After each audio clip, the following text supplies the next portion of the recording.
Does awakening require focus and sustained effort?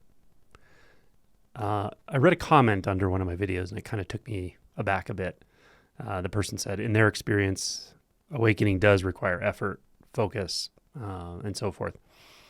And the reason it took me aback is I definitely used to feel that way. I used to, I wouldn't even have thought otherwise. I thought that of course it does. Of course something as big as awakening, something as big of a deal as awakening, something as challenging as waking up from the illusion of separation, something as nuanced as seeing through the veils of separation or seeing through the illusion of what I take myself to be.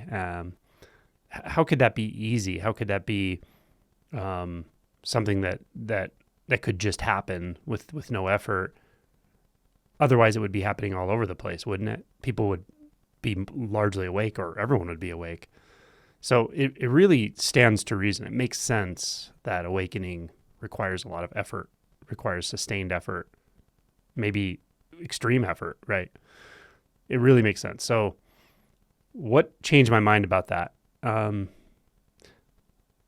actually, even after my own shift, my own first awakening and some other shifts that happened afterward, I still kind of held that view strangely.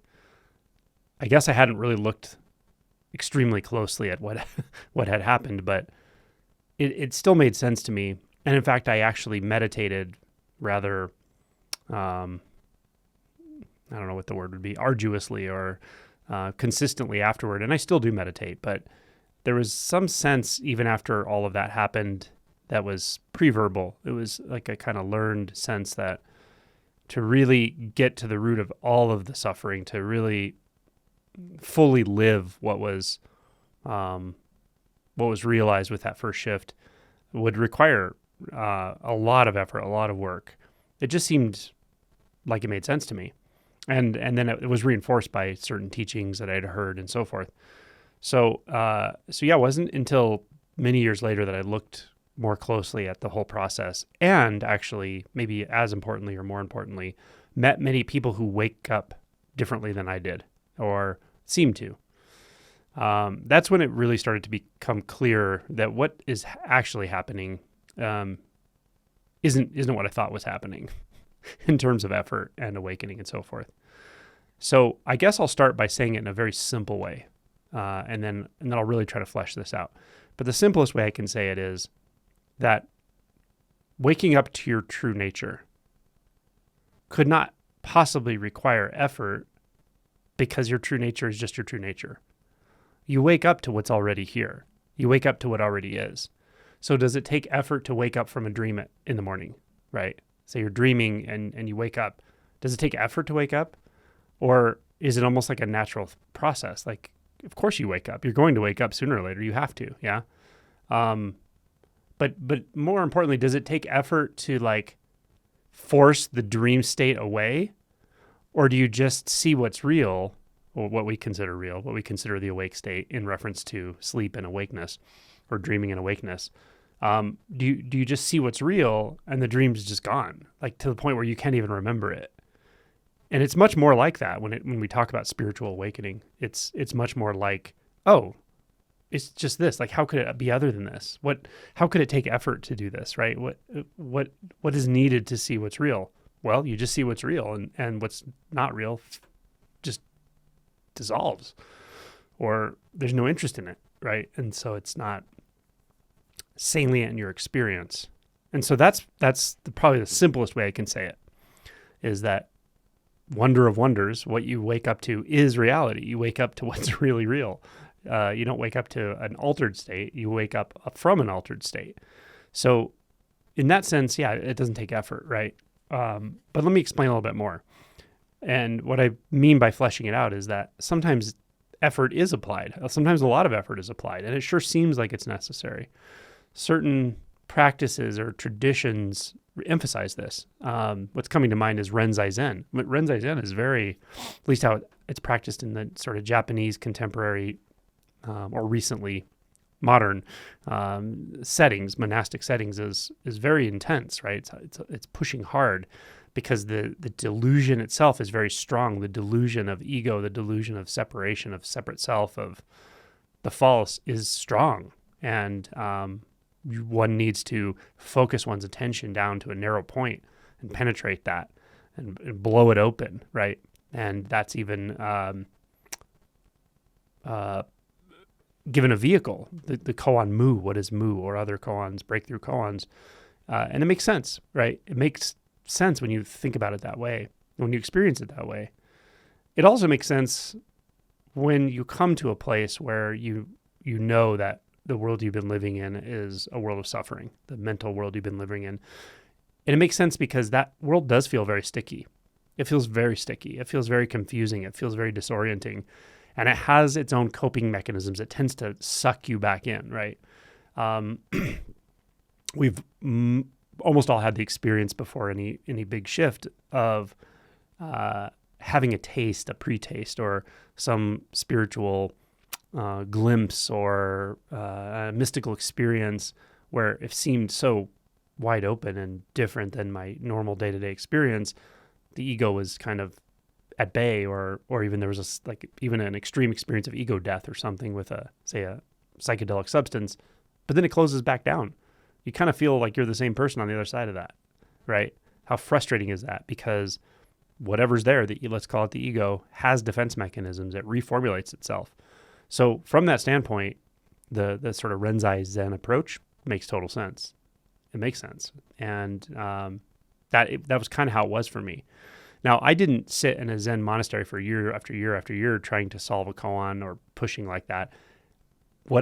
My process was much shorter than that, but it was through Zen. It was through an understanding that I picked up from a book, actually, The 3 Pillars of Zen. Many people know that if they've listened to my videos before.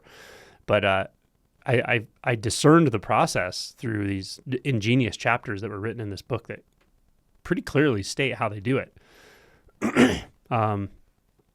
Something felt very resonant with reading that there's a kind of ancient knowledge that was awoken in me. And I knew how to do this. I knew where to go. And I did concentrate my attention and my mind, but it didn't take years. It didn't took days or weeks. I don't know how long. It was a short time, but I did it with all my spirit. I did it with all my heart. I did it with all my intention. I was on fire with this intention to breach the veil of what had been causing so much freaking suffering, and I knew it. So from that standpoint, it did take effort.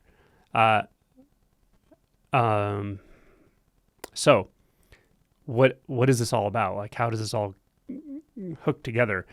And can you err on the side of too much effort? And can you err on the side of not enough effort? And both questions, in my experience, the answer is yes. As I've said before, some people just wake up. Some people, the shift just happens. Now, that's not common. And when it's happened, and I've talked to people to whom it's happened, and I ask them this question, they often will say it's true that I ask them, have you ever asked for truth? Have you ever said, I just want the truth, whatever it is. I just want to be free of suffering, and I want to see reality as it is. I really, I'm done with the suffering. Have you ever said that to the universe or to God or to yourself or whatever? And almost invariably they say yes. So they did do something, is what I've found. But it's not necessarily effort. It's a more surrendered approach. Others, it's not an instantaneous, spontaneous process or shift, but it is one of more like surrender. It's not so much effort. It's more of like effortlessness of really letting go, of really giving in. And I've talked about this a lot, and I've seen many people wake up this way. It wasn't effort. It wasn't hard work. It wasn't one-pointed. It wasn't hardcore meditation. It wasn't like using a koan. It wasn't year after year after year of hardcore Dharma practice. It just wasn't any of that. So this is something I've seen many times now, and I think that's mostly what changed my mind. But it also helped me to energetically feel into what it is that is really underlying the shift. What is really leading to the shift? And it is simply the willingness to fully let go of the false, to fully let go of the illusion of the separate self. There's different ways of saying this, but ultimately you start to feel it. To let go of what you take yourself to be, what you have accepted that you are without really examining it. It's the willingness to let go of that one way or another. That's what this comes down to. And sometimes to get to the point where you're ready to let go of that, you do need effort. You do need to formulate one pointed state of mind, one pointed approach with concentration, with effort of mind, effort of thought. This is not uncommon, that this is required. And again, certain traditions teach it. Certain traditions put forward this way of approaching this whole process. So I think of it in terms of like an activation energy. I don't know if you know anything about chemistry, but with chemical reactions, there's often an activation energy that's required to set the reaction in motion. So an activation energy means that the reaction is not going to go spontaneously. But if you put enough energy in the form of, it can be heat, it's often heat, but it can be mechanical energy like a scratch on the glass or something like that, and it will set the reaction in motion. So it's like a little bit of a speed bump you have to get over before the reaction will propagate. And then the reaction can be endothermic or exothermic, meaning it can actually be a reaction that goes uphill or downhill once it starts, to some degree. So this is like that. It's like sometimes an activation energy is required. And that's just that first hill to get up over. And then it's really critical to recognize that ultimately this process is about letting go. If you don't realize that, what I think happens is that people introduce way too much effort. But the effort is like pushing against yourself. You're trying to, or it's mental effort. You're trying to force reality to do what you want it to do. And then it can get co-opted with a lot of like competing agendas, things like that. So the point of this that I really want to get across is, if you find yourself putting in intense effort and it's been going on for a long, long time, you may need to just relax. You may need to just stop. You probably need to just stop. And there's a whole kind of pathway that is sort of defined as a contemporary offshoot of Advaita Vedanta, starting with maybe Ramana, maybe more even like Papaji, of just stop, right? Call off the search. And that's really important for some people who really have been putting in a lot of either mental effort or physical effort, and they're just not getting anywhere. It's like the more effort I put in, the farther it seems like I am from the seeming goal. But again, that sometimes is because the person is putting effort against themselves in a way. They're like struggling with themselves. They're trying to force reality to be the way they think it's going to be once they have the shift, not seeing that that's the whole problem to begin with. Is like, you just have to relax and see what's what. Let reality show you what it is. At some point, you have to let go. And the fixations that come with this are several. But one possible fixation is we don't want to let go.